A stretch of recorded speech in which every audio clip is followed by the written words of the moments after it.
ഇതാണ് CH മുസ്തഫ കൊണ്ടുവന്ന അൽ മുസന്നഫ് എന്ന ഗ്രന്ഥം. ഇമാം ബുഖാരിയുടെ ഉസ്താദായ ഇബ്നു അബി ഷൈബയുടെ അൽ മുസന്നഫ്. ഇതെന്തിനാണ് CH മുസ്തഫ കൊണ്ടുവന്നത്? അലി ബിൻ അബി താലിബ് റളിയല്ലാഹു അൻഹു അബൂബക്കർ സിദ്ദീഖ് റളിയല്ലാഹു അൻഹുവിന് ബൈഅത്ത് ചെയ്തിട്ടില്ല എന്ന് സമർത്ഥിക്കാൻ.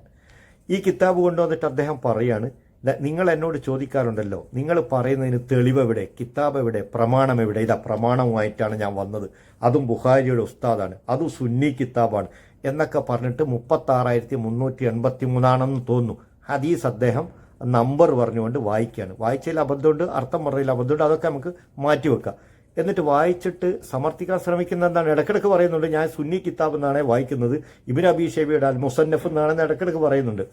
എന്താണ് ശ്രമിക്കുന്നത്? Ali bin Abi Talib Abu Bakr Siddiq റളിയല്ലാഹു അൻഹുവിന് ബൈഅത്ത് ചെയ്തിട്ടില്ല എന്ന് സമർത്ഥിക്കുക. എന്നിട്ട് എവിടം വരെ വായിച്ചത്? ഫലം യർജിഉ ഇലൈഹ.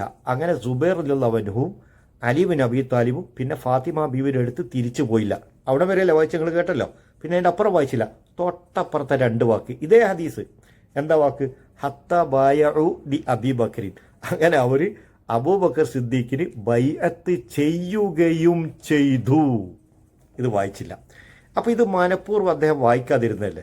അപ്പോൾ ഇദ്ദേഹത്തെക്കാൾ വലിയ കപടനും നികൃഷ്ടജീവിയും സുഹൃത്തുക്കളെ വേറെ ഉണ്ടോ? ഈ സർവ്വവേദ സത്യവാദത്തിൻ്റെ മുന്നിൽ പിടിച്ചു നിൽക്കാൻ എനിക്ക് കഴിയില്ല എന്ന് അദ്ദേഹത്തിന് ബോധ്യപ്പെട്ടപ്പോൾ അദ്ദേഹം ശുദ്ധ നിരീശ്വരവാദിയാണ്. നിരീശ്വരവാദം പറഞ്ഞ ആളെ കിട്ടൂല. പിന്നെ അടുത്ത വഴി എന്താണ്? ഷിയ സുന്നി വിശ്വാസം പറഞ്ഞ ആളുകളെ വസ്വാസാക്കുക. അതും നടപ്പിലാകാൻ പോകുന്നില്ല മിസ്റ്റർ മുസ്തഫ.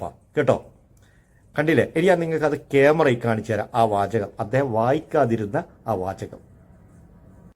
ഫലം യർജിഉ ഇലൈഹ എന്ന് കഴിഞ്ഞ ഉടനെ ഹത്ത ബായഉ ലി അബി ബക്രിൻ. കണ്ടോ, ഇത് അദ്ദേഹം ബോധപൂർവം വായിച്ചില്ല. ബാക്കി ഇതൊക്കെ വായിച്ചു.